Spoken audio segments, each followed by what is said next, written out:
We're here on Building the Blockchain. This episode is January the 24th, and what we're doing today is we're talking to Monika Proffitt from Rise Housing. And what we've been doing with this series of different podcasts is now that we've brought the podcast back, since we've been off since September, is now we're going to speak to the different speakers who have previously spoken at our event and who will speak at our future events.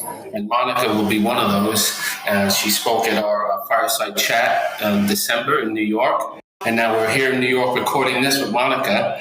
Hi, how are you doing today? Hi, nice to talk with you. Thank you so much for having me on, David. Great, thank you. Thank you for being on the podcast. We just want to talk about a little bit about you and let the listeners learn a little bit about what you're doing and who you are. So could you tell us a little bit about yourself? Sure. My name is Monika Proffitt. As you said, I'm the founder and CEO of Rise Housing. I started it a couple years ago, although I thought it up about 16 years ago when I had a completely different interest set and skill set. I was a working artist. I converted my kitchen into a painting studio. So it was really not safe to be cooking food in there with that many painting materials in there. And that was fine because I didn't mind not cooking at home at all. And I was living in this small studio with a bunch of other artists in their places. So it was like a perfect little communal space in the sense that we could run into each other in the hallways and the laundry room. And we had we were all friends, but we really had our own independent apartments. And we always lived under this guise of, who has the longest lease and when are they going to tear down the building? And I hear the owners of the building, the Diller family that built the Diller apartments that we lived in, I heard that the Diller sons want to sell the place. And so I started thinking about how we could maybe try to buy the building. And we didn't, back then, this was 16 years ago, there wasn't tokenization and there wasn't anything like that, but I started sketching it out and I came up with a tokenizing model that I didn't know what would be cryptocurrency and blockchain to function. I just thought it up and figured, well, I'm sure someone else has thought this up too, because ideas are agnostic. They don't belong to whoever they occur to, they belong to who does something with them. So I thought, well, cool, someone with an MBA is going to go do this, and I can't wait to rent to own my house and slowly buy equity, and that'll be cool. So I'm sure someone's going to make this, and I'm going to go back to painting paintings. And put the idea away, thought it was really cool, couldn't wait for someone to do it. And if you don't make a painting, you're going to eventually see it in a gallery and be like, that one occurred to me too, but I didn't get to it. So I was just like, this business, I'm not going to do it on purpose. Someone's going to do it. I can't wait to see it and use it. And I just thought I'd be a consumer of it. And then, fast forward about 14 years and I didn't see anybody doing it. And so I started, really fishing around and looking for the tech that could make it work. And that was a big part of why I left arts and culture and went into blockchain. I've been in tech before. I'd done a startup and been in early teens and things like that. But I just, I saw that blockchain was way too exciting to not make the leap. So I sold my last company, which was in the arts and culture space. I had an artist retreat center and exhibitions program throughout the world and an online training course and a lot of digital marketing. And I just had to sell it and move into blockchain. So that's how I ended up where I am. In a strange way, from painting in my kitchen to now fully using my kitchen, working from home and launching a blockchain company. Well, that's great. That's a great journey from being kind of like a struggling artist and then building a successful artist colony that you had, and then you built that up, and then moving on to blockchain, and then looking at the aspect of trying to tokenize real estate even before people were thinking about that. I know people, like you said, throughout the ages have been people trying to barter, and always is bartering that's always involved, but people weren't really thinking about having real estate attached to having like a token where everyone could participate. Now there's co-ops, but that's a little bit different. Yeah, so it's kind of something like the co-op concept, but then using more fractional ownership. To drill into it, I think a lot of people start with one of two places. People like to start where they're familiar, and you're starting in the co-op model. Some people start in the REIT model. Okay. So co-ops, people say, it's like making it a co-op where you buy shares. And that's true, except in the current co-op model, you have to buy so many shares at once that you still have to incur debt. and your share ownership is tied to your occupancy. So rather than mix occupancy and shares and ownership together, because there are a lot of ways that you can benefit from real estate. You can live in it, you can invest in it. So I'm just making the fiduciary part, the investment part, that can be available to tenants or can be available to people who are living anywhere. They don't have to live in the buildings. They can live anywhere and invest anywhere in one of our buildings. But some people also think of this like it's a REIT model. And if you think of it like a REIT model, I could say, well, then this is sort of functions like a property-specific REIT. And in being a property-specific REIT, we can be a lot more transparent and clear with all of our investors. They can know exactly where that place is located, not just like a pool. And also REITs have a standard amount of annual recurring management fees that really stack up. And there's a buzzword in blockchain, disintermediation. It's almost like anti-disestablishmentarianism. It's like, can you get a longer word than disintermediation? Yes. But, getting rid of the middlemen and making things transparent is a huge part of what blockchain can do. And that's how you can get the trust of a crowd, and that's how you can get trustworthiness to be able to solicit to a crowd, honestly.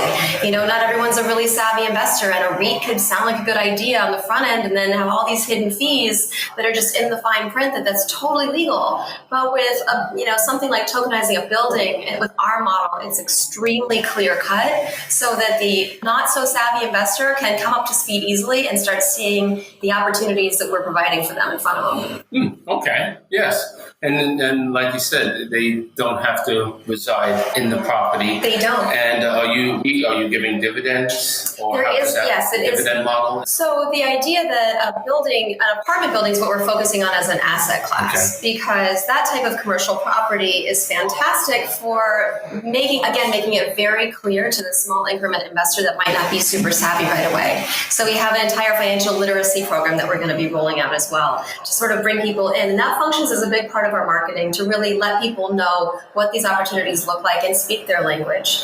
So in trying to make it transparent to them, we are kind of trying to make sure that whether you live in the building or you don't, there's an entire class of tenants that they rent most of them rent because they don't have the opportunity to buy, because lending isn't the right product for them. They don't have all that money to save up and to put as a down payment, and they don't have, the credit worthiness. They might have too much debt from student loans. Millennials are buying at really low rates because they just can't. So how do we get around this debt conundrum? There's also incredible inequalities in debt. I mean, it's really hard to talk to a mortgage broker and tell them that, the mortgage industry is really sexist. If you look at a married couple, men, because of the wage gap, are often listed first on a mortgage. So even as a married couple that bought a place together are both listed, a woman's name is listed second most of the time. And therefore, when they both are making payments on time, upon divorce, when you try to split up not just the property, but the creditworthiness that property earned while that mortgage earned them, the man's credit score is higher for it than the woman's. She was listed second because she earned less to begin with. So, you can say you're just dealing with numbers, but the institution has got inequality baked into it. Now let's also look at how it's really racist. I'm sorry, but it just is. If you look at the average net worth of the average white American family in middle age in a typical emerging market city, second tier, third tier city in America, $140,000 is the typical total net worth of a family of four in middle class America if they're white. You take the same education level, you take the same demographics every other way, but you add in, you say they're black instead, the average amount of total net worth is $11,000 for that same family. Same education, same job, same earning potential, and same earning technically, if you don't look at the wage gap there too, but $11,000. Now, why is that? Because Jim Crow is baked into the bank accounts of their ancestors, right? So because we have a system that has generationally and intergenerationally been unequal, how do we keep modifying that system instead of, just making a new system? So if you just make a new system, the legacy of lending inequality doesn't haunt your system anymore. And that's really what I want to see. Now, that's a lot to absorb, but I agree with a lot of what you said, because what's going on in the housing market and it keeps perpetuating itself. And, what we want to try to do is try to find solutions to these problems. And that's what we're going to be talking about at the event where Monika will be speaking. We'll be having an event, blockchain transforming real estate. So that'll be coming up and should be one of the speakers there. We want to try to see how blockchain can transform some of these inequalities. Now, we know blockchain is being used just for pure profit reasons, which is great. We spoke about that. I spoke about that separately on another episode, broadcast. But also, we want to talk about how blockchain can work with social impact aspects. One of them is real estate. And like you said, if you can have all these credit scores and all these backgrounds of people that are just not the credit scores. And, you know, a blockchain can incorporate, because it's so powerful, technology can incorporate other factors besides a credit score, background of who you are. So I think that's one of the powers that blockchain can be used for. What do you think about that? Because I know, you know, some of these, in some different countries, in some different places, they're using blockchain, you know, as some parts of your aspects of not just how you spend money, but who you associate yourself with and different aspects to give you a score and grading. And, you know, if you can try to incorporate that, it can be used for good or bad, just like anything is, like Facebook is, you know. Yeah. So there's, but that's one thing I've been hearing about lately is about using blockchain to have scoring that's not just Experian and credit rating. Yeah, I mean, getting away from centralized rating systems to distribute them. I mean, it's still a rating system, but if you are able to say, well, okay, it's not according to just one authority. I have to call that one authority to try to clear up, say, a place that didn't realize I did pay my bill on time, and then they send it to collections, and then it hit my credit score, and I have to undo it. I've done that before. I've had to go back and find the proof that I paid that hospital bill, and then go back and show the people, and then get a letter from them, and then take it back to Experience and all of this. And, you know, I don't think that necessarily putting that in a distributed ledger changes a whole lot about that system. It just means that, you know, it could be more robust, more comprehensive. It's the same thing. I mean, I think credit scores have also been used for good and bad themselves. But in a bigger sense, you touched on social impact. Start talking about social impact in a very different way. I don't think that there are some companies that are social impact companies and some companies that aren't. Actually, I think every company is a social impact company.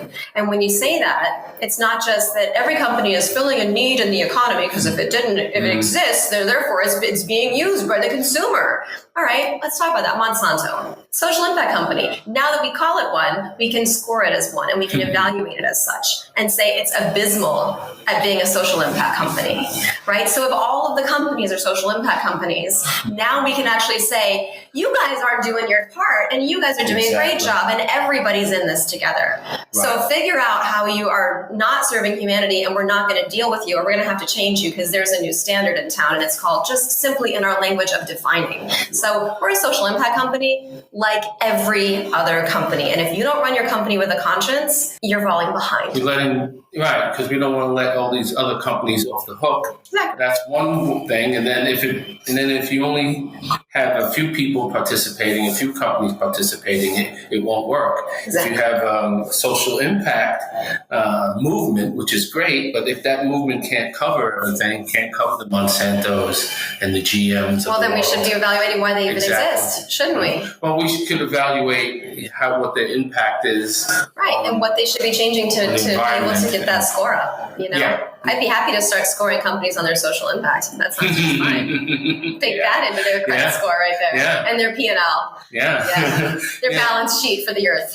That's what's coming up with new generations of people who are coming into business and in authority. They're looking at that not just as the bottom line for all companies. Yeah, right. And I know there's some other movements like the B. The B Corporation, when you can have a symbol of when you went through a certain kind of process. And again, that's centralized, like right? That means that like a government said in certain states, like you can register as such, and you're going to follow these. I think it's 234 main things you have to check off the box of to be able to call yourself a B Corp. And some of them might be really important to your business model, and some might be crippling. But if you could have a sliding scale on that, if that was something that we could start evaluating each other, you know, a Yelp of social conscience in a sense. I just think that there are a lot of opportunities to use crowdsourced information, crowdsourced verification, whether it's on the blockchain or not. It would just, of course, be more secure on a blockchain. But, you know, I'm not sure that blockchain is made for every single application. Distributed information, I think, is getting more and more interesting and more useful. Distributed where it's stored, not always totally relevant, but distributed in terms of where it's sourced. Absolutely. And that's really exciting to me to see that our technology now in a distributed ledger is mirroring our ways of communicating from the Internet 1.0, which is, you know, a distributed voice now. We no longer have just one authority. Actually, I saw this wonderful Broadway play last night called The Network. It wasn't Broadway. Was it Broadway? It was Broadway. Anyway, The Network. And it was fantastic. And it was set in the 70s. And it was amazing to see just how this organization, how they painted the system of this organization to work and such the authority of it, and just how, you know, it was a lovely piece to see, of course, in a contemporary context, because things are getting more and more distributed, and it's not going to be reversing anytime soon. Yes, it definitely. You can see that trend is there. I mean, whether they're small companies or large companies, it's there, because you can see it in media. You see the large companies like Disney, they're trying to be as diverse as they can, even the large companies. So I think it's very something that's trending, because a lot of people are able to have their own background and their needs and their wants. They can give a little. Now we can talk a little bit. We're going to get into privacy, but if you want to get into and give some information to get back something customized, that's kind of the debate that's going on. Could you clarify what you mean by that? Well, okay. To clarify, what I mean is information that you're providing to a large company so that they can give you more of these services that are more niche and more customized to each individual. You have to sacrifice some information for that. You have to give up some information for that. That's available. Now the blockchain makes that available, and that's something that is good, but there's something, there's a bad side to that also. I don't think that's necessarily linked to blockchain whatsoever. I mean, we already have that blockchain or no blockchain, I mean, you either get the Macy's card and you start, they know everything you buy, or you don't, but it could get more and more granular if they wanted to. You don't need the blockchain for that whatsoever. Yeah, that's true. I guess that's more like a big data. Yeah, that's a big data question. Issue of big data. Yeah. And so we can, go down that rabbit hole. We'll talk about that another time. Sorry about that. Big data. But I guess, big data and privacy are they're intertwined, but they really are very separate issues. And I think that blockchain gives us the ability. Our blockchain proposes an infrastructure in which, with the right DApp that comes along and the right, innovators in this space can really lock down, give these consumer the ability to own their data and sell it at exactly the granular level that they want to.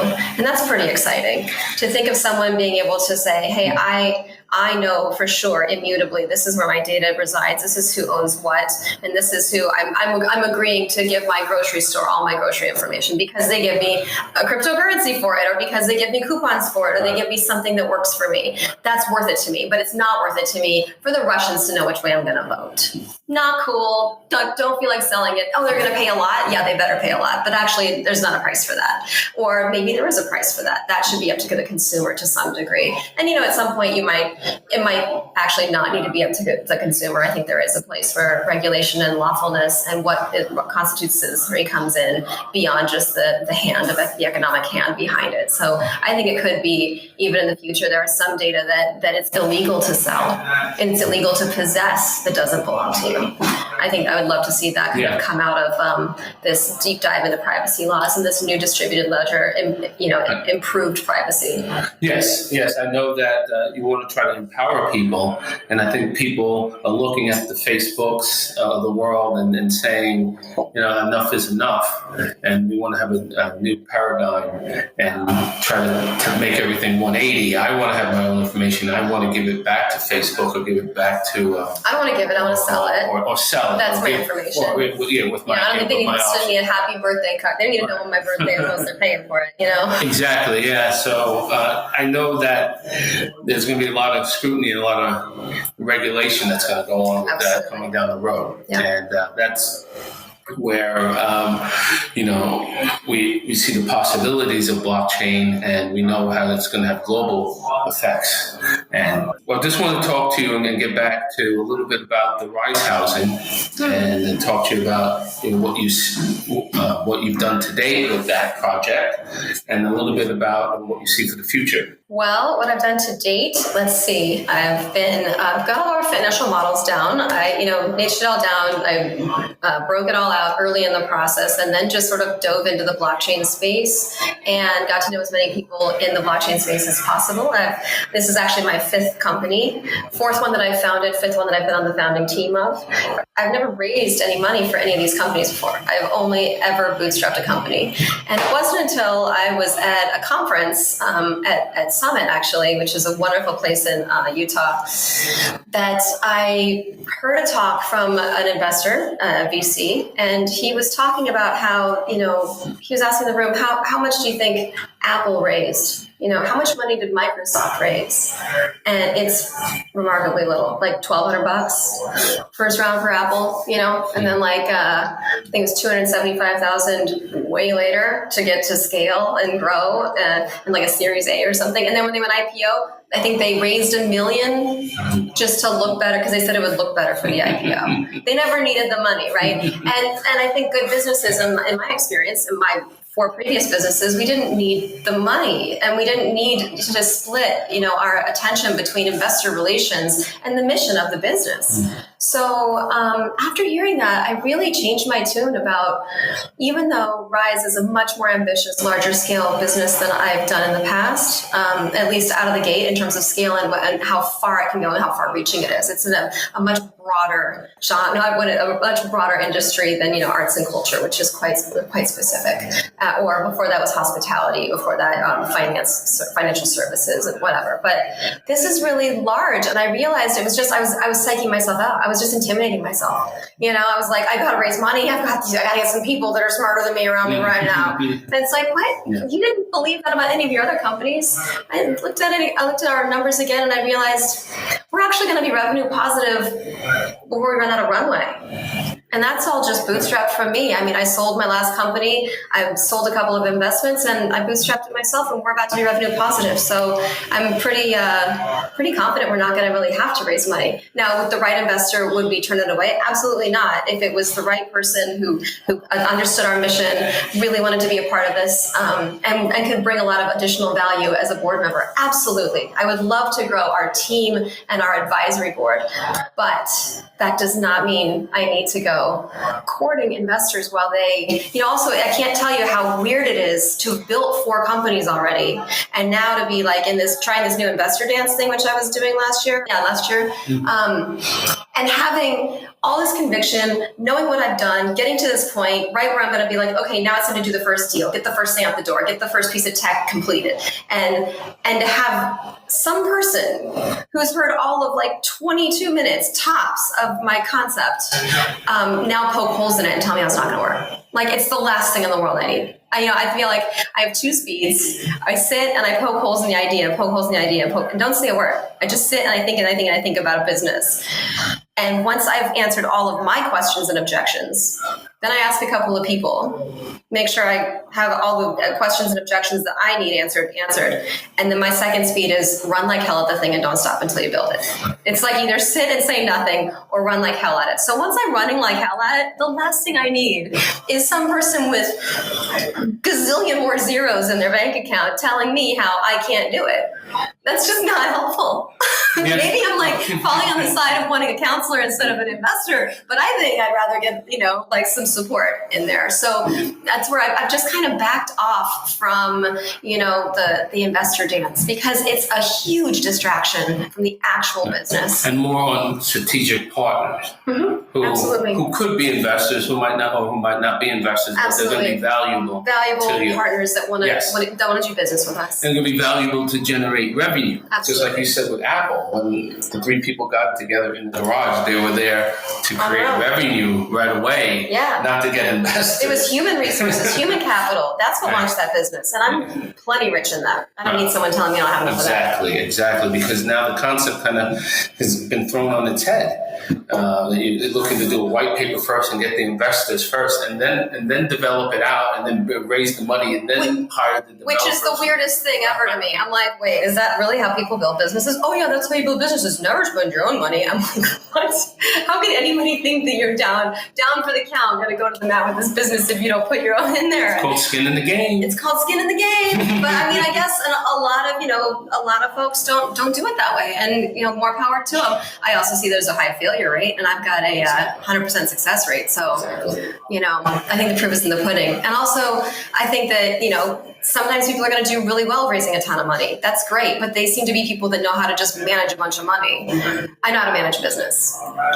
It's different. That's great. That's great. And we want to make sure that we're talking about having as many women-owned businesses in this area, because, we see a lack of that, like we were talking about previously. So we want to make sure that we have people included at our events that have all different types of backgrounds. Yeah. And that's what we're going to be coming up. You'll be at our event coming up in March 21st here in New York. We're talking about how blockchain is transforming real estate. And we've been doing different topics and different subjects and how blockchain is transforming different aspects. And I think real estate, and people can really grasp how real estate can relate, because it's an asset and it's backed and it's tangible. And they see blockchain as intangible and something in the cloud and something with a coin. That's funny, because so I think my cousin asked me recently, over Thanksgiving, 2 years ago, a year and a half ago, he said, Monica, what is this blockchain stuff you're doing? And I was like, okay, Christian. He's a nice Texan man. I said, Christian, you know how your wife's on Instagram? He's like, yeah, I hate that. I'm like, I know. But okay, if she's on Instagram and she takes a picture of you in like a silly hat that you hate, he's like, oh, she's done that. I'm like, okay, well, if it's just on her phone, you can like break into her phone and delete it and be like, I hated that picture. I don't want anybody to see that picture. I got rid of it. But if she posts it to Instagram, kind of all of us saw it. You can't get into all of our phones and take it off Instagram, right? Because Instagram does have a delete feature, but I said pretty much blockchain is Instagram without the delete feature for PDFs and money and transactions. And he said, I hate blockchain. You have to maybe try a different way of explaining it. So then I decided to write a little book for my cousins, for my family, for my friends, for people that are new to blockchain in general, called Blockchain 101. Exactly. I remember, right. Yes. Thank you for, because we talked about that at our previous chat. Yeah. So why don't you talk a little bit about the Blockchain 101? It's just for people, like you said, blockchain seems so intangible, right? And I picked real estate as the first foray and application of blockchain and securitization because it's near and dear to my heart, but it's ubiquitous. I mean, everybody knows more about real estate than they even think. They walk past it every day. They see where, people are moving in and the prices jumped up. They see where their rent's getting pushed out, even if they don't own, right? But everybody gets, I know more about real estate in my neighborhood than I do about my Apple as a company, and I own stock in it. Not much, but which investment would I actually be able to track better? Which one could potentially be, aggressive, obscuring and non-transparent peddling of securities? Real estate securities or Apple securities? Come on, I don't even know the board of Apple, much less the decisions they're making. But I can see on my block who's renovating, how they're putting in granite countertops, if they're just making it like a cheap rental. If it's a larger, more, if not in New York City, you're out in a rural place, are there cars on blocks in the front yard or not? You can see that for yourself and see a sense of value. And that's already inherent there in a property, much more than you can see in, Amazon stock. What is Jeff Bezos going to do next? I don't know. Probably figure out how to make a space donkey. I don't know what he's going to do with all his money.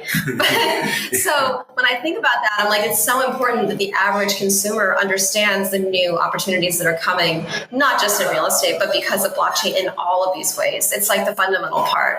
And so I wrote Blockchain 101 because I really think it's important for the average consumer to understand these opportunities. And even though I use the internet, I don't understand TCP/IP, for example. I don't need to know that to use the internet, to get on Twitter or to get on, not that that's my favorite thing, it's actually one of the worst parts of the internet for me, but whatever the corner of the internet is for you, you can do it without knowing HTTP, really. You don't have to know TCP/IP.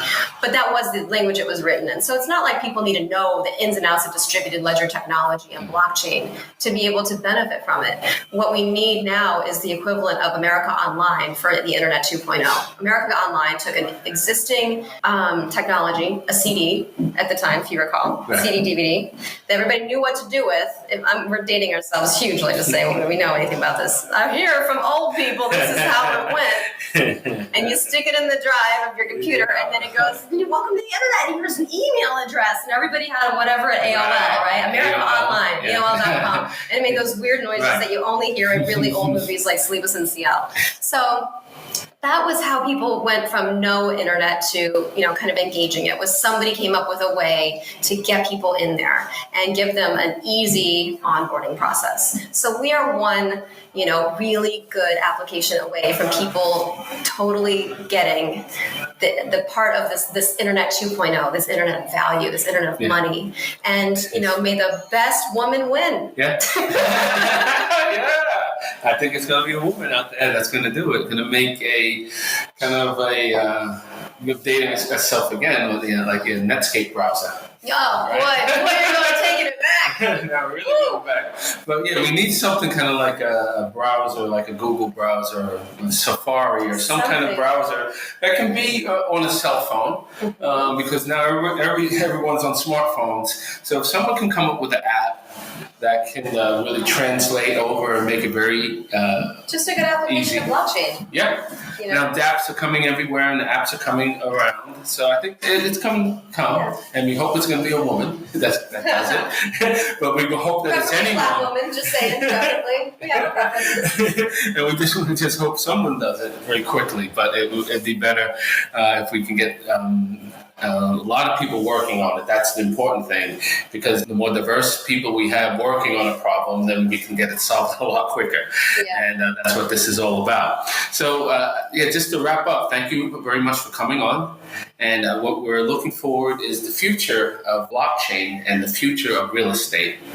And I think you're on the cusp of really finding solutions on level using what you're doing with Rise Housing, then educating people. And I know that you've been speaking at other events, and that you've been doing different events. So maybe you can wrap up and let people know about your other speaking events and what you've been doing. Absolutely. I'm going to be, I'm not sure how long this is going to be up, but I am pretty much a frequent speaker at South by Southwest each year. I've been on the speaking circuit in the blockchain conference world, which, that sounds like maybe one of the rings of hell at times, and sometimes the most fun place to ever be, depending on, who's at the conference. But I've been at several conferences, and most of the time I'm not really hitting a conference list and speaking at it. So the more agnostic the conference, the larger the tech conference, the better, because it's nice to introduce people to this cool niche technology. I'm at MIT next week speaking there. I'll be at a couple of universities as well. It's just been kind of near and dear to my heart to always make sure that I'm engaging the educational sector too. I think that education is a huge part of this, and I don't ever want to be one of those out of touch business people that's just out to make money. I think we need to be making the world a better place, and higher education is where that starts a lot of times. So yes, I agree. Thank you very much for coming on, Monika. Thank you so much for having me. Thank you. Thank you for coming on Building the Blockchain.